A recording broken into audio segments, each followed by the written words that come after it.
Assalamualaikum warahmatullahi wabarakatuh. Hai everyone, perkenalkan nama saya Nabila Osman dengan NIM 23110002. Saya akan menjelaskan materi tentang komunikasi antar sel yang diampu oleh Ibu Nurul Widya SSI MSI sebagai mata kuliah biologi sel. Yang pertama, saya akan menjelaskan definisi komunikasi antar sel. Komunikasi antar sel merujuk pada proses transfer informasi antara sel-sel yang berperan penting dalam mengatur aktivitas dan koordinasi sel-sel dalam organisme. Proses ini melibatkan molekul sinyal, pencerap, dan jalur sinyal yang mengubah informasi menjadi respons sel. Komunikasi sel dapat terjadi antara sel-sel yang berdekatan atau yang berjauhan, antara sel-sel yang sejenis atau yang berbeda, serta antara sel-sel dari organisme yang sama atau yang berbeda. Tujuannya adalah agar setiap organisme dapat menjalankan dan beradaptasi dengan lingkungannya.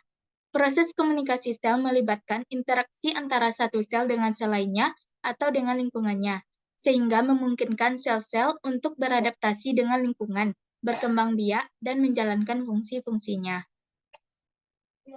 Selanjutnya, saya akan menjelaskan jenis-jenis komunikasi antar sel, yaitu terdiri dari 5. Yang pertama, komunikasi kontak langsung.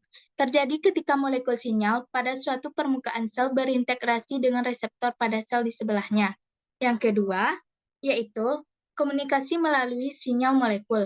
Suatu sel mensekresi suatu molekul yang berdifusi ke sel di sekitarnya dan berkomunikasi dengan reseptor pada sel tersebut. Yang ketiga, komunikasi melalui molekul terpapar membran. Molekul sinyal berikatan dengan reseptor pada membran sel target. Yang keempat, komunikasi melalui sinapsis. Terjadi pada sel saraf dan melibatkan pelepasan neurotransmitter dari ujung akson ke sinaps. Yang kelima, komunikasi melalui hormon. Molekul sinyal dilepaskan ke dalam sistem peredaran darah dan berikatan dengan reseptor pada sel target yang jauh dari sumber molekul sinyal. Baiklah, selanjutnya teman-teman, saya akan menjelaskan tentang tempat komunikasi antar sel. Tempat komunikasi antar sel adalah melalui molekul sinyal ekstraseluler yang beroperasi dalam jarak jauh atau hanya memberi sinyal kepada tetangga terdekat.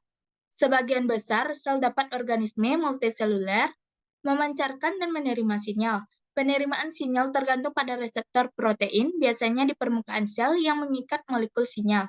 Pengikatan mengaktifkan reseptor yang pada mengaktifkan satu atau lebih jalur pensinyalan intraseluler.